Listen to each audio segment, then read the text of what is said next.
All right, we're hours away from Donald Trump's inauguration for Trump 2.0. For more on this, we're now being joined by Ambassador Meera Shankar from New Delhi. She is the former Indian ambassador to the United States. Ambassador Shankar, thank you so much for joining me here on the broadcast. Ma'am, first things first, your assessment of the first 100 days and, as Trump said, the first week and the first 100 days, they're both going to be monumental for the US. Your assessment? Well, Trump has come with a radical agenda. And this time he's prepared. I think the two areas he's going to focus on, because these were key issues during his campaign. One is immigration, illegal immigration in particular, where he has promised the biggest mass deportation in US history. There are about 1.5 million illegal migrants who have already been identified and whose legal processes have been completed. So they are ready for deportation. Out of these, 18,000 are Indian nationals, mainly from Punjab or Gujarat. So this is one issue which is going to come at us almost shortly after his inauguration. The second is that there are about 11 million illegal migrants residing in the US for quite some time.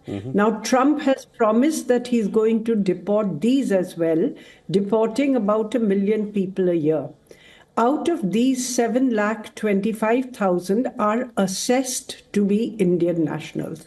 So if deportation on that scale begins, though, of course, it will take time because they will have to be identified, they'll have to be rounded up, they will have recourse to legal processes, and some of this may also face legal challenge from civil society. So this is going to be a little protracted, but deportation of 7,25,000 Indians, if it happens, could make it difficult for the two countries to navigate their relationship at this juncture. Yes. Ma'am, going forward, I'll just take it from where you ended. There was Howdy Modi, there was Namaste Trump. Trump, Modi, Bonhomie has been a word. We saw it all through the first term of Trump's term in office. As far as Trump 2.0 is concerned, I just want your thoughts on both the points which will strengthen this relationship and possible irritants. It's something that you've already briefly mentioned in the first response, but if you can elaborate further on both parts. I think that firstly, there is a bipartisan consensus in the US on building the relationship with India. So across changes of administration, whether it is Republican or Democrats, they have sought to strengthen ties with India.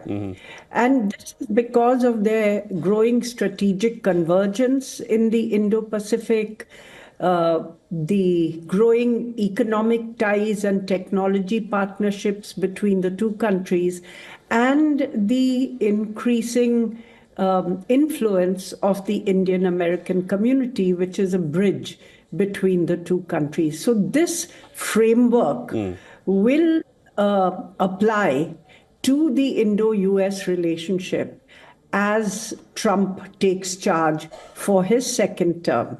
Having said this, there will be differences in terms of both domestic and global priorities, which the new administration has, which could impact both adversaries and allies and partners in a in a disruptive manner. Understood. So India has to brace for that, because beyond the migration issue, and these flow not because of India being targeted, these flow from Trump's domestic agenda, his Make America Great Again constituency, his America First approach.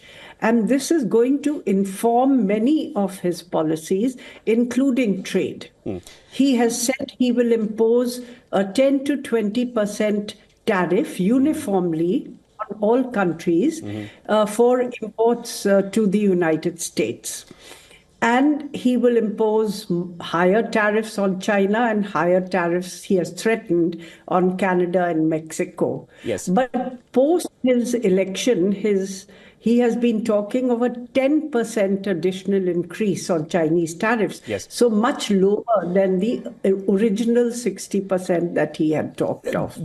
Every country will have to brace for this, because he's also seeing tariffs not only as a way of what he calls leveling the field for the US in trade and preventing others from taking advantage, but also to raise revenue. It's part of his core finance plan, because he's reducing taxes at the same time. So all countries are preparing.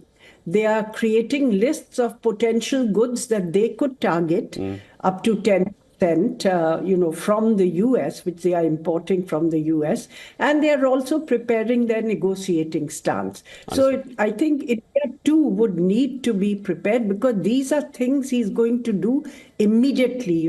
This time he's come prepared.